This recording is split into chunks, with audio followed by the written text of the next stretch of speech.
Let's go to the real estate market now, where there are some raised eyebrows about the huge auction clearance rates being bandied around. I'm joined in the studio by fund manager Roger Montgomery. Roger, welcome. Thank you, Ticky. Hello. Well, I think we should mention that I think it was a financial analyst, Mark Bailey, writing in the Fin, who's brought this issue up. Absolutely. About the data being a little bit misleading. Yeah, a genteel debate with Andrew Wilson from Australian Property Monitors as well. It might surprise everyone to know that that 83.7% clearance rate that was reported, I think, on November the 9th, according to Mark Bailey, is nothing like it. In fact, it's more like 49%. And I'll take you through the numbers. So Andrew Wilson from Australian Property Monitors reported that there would be 789 auctions or houses available for sale on that particular weekend in Sydney, listed for sale. What was interesting is then he subsequently reported that there were 471 auctions that took place. There were 448 taking place and 23 were withdrawn. And then they reported, so the first problem is 318 just went missing.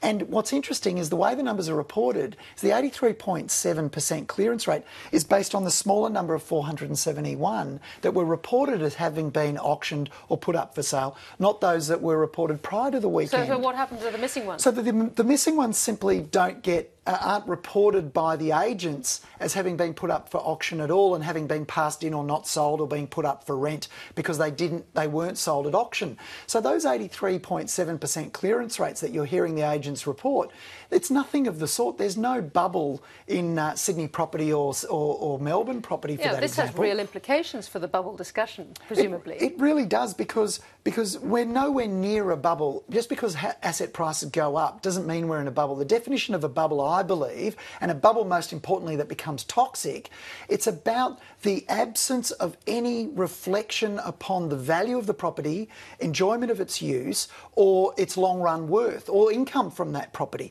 If you throw that all out the window and just think this is going to go up next week, next month and next year, then you have the seeds of a bubble. And how toxic it gets depends on how much leverage was involved in pushing the prices up. So if there's modest leverage and people are considering the income of the property and its long run worth, well, you don't have bubble conditions. But we haven't seen a bubble yet, and I think there will be one. OK, so not in property though, where? I think in the stock market. And Janet Yellen and Christine Romer, Janet Yellen's potentially the chair of the Federal Reserve, having moved from vice chair, and her potential vice chair replacement, Christine Romer, have been saying some very scary things about a regime change in the United States. So when I talk about regime change, what I'm referring to is a switch from the Fed focusing on inflation to focusing on GDP. And if we quote Christine Romer in a recent speech that she gave on October the 25th, she said, "Today I worry that guilt over letting asset prices reach the stratosphere in 2006 and 2007 has made some policymakers irrationally afraid of bubbles. As a result, irrationally afraid of bubbles. As a result, they focus on the slim chances that another bubble may be brewing rather than on the problems we know we face now."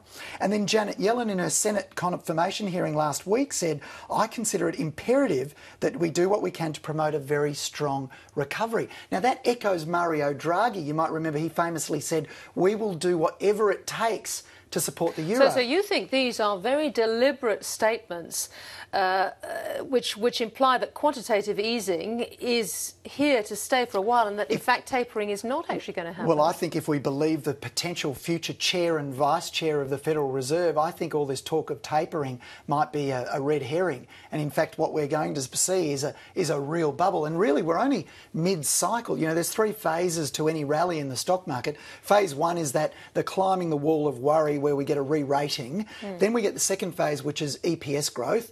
And then you see the stock market, which we're seeing now. We're mid-cycle, and then you see that irrational phase. And the stock market is coming back. I mean, the stock market's doing very well at the moment. Yes, it is. And in fact, we're seeing some little pockets of bubbles, some irrational pricing. But generally, the market is a little bit more expensive than what we believe is fair value. But we haven't seen irrational prices yet. And if we believe that the third phase will come, and we believe what's happening in the United States, well, things might align for a very strong stock market. So quickly, what you're implying is that Janet Yellen doesn't care if there's a bubble in the stock market. That's secondary or importance. Inflation emerging. She's more interested in what happens to employment and a strong recovery. All right. We'll watch very closely, Roger Montgomery. Thank you very much. It's a pleasure.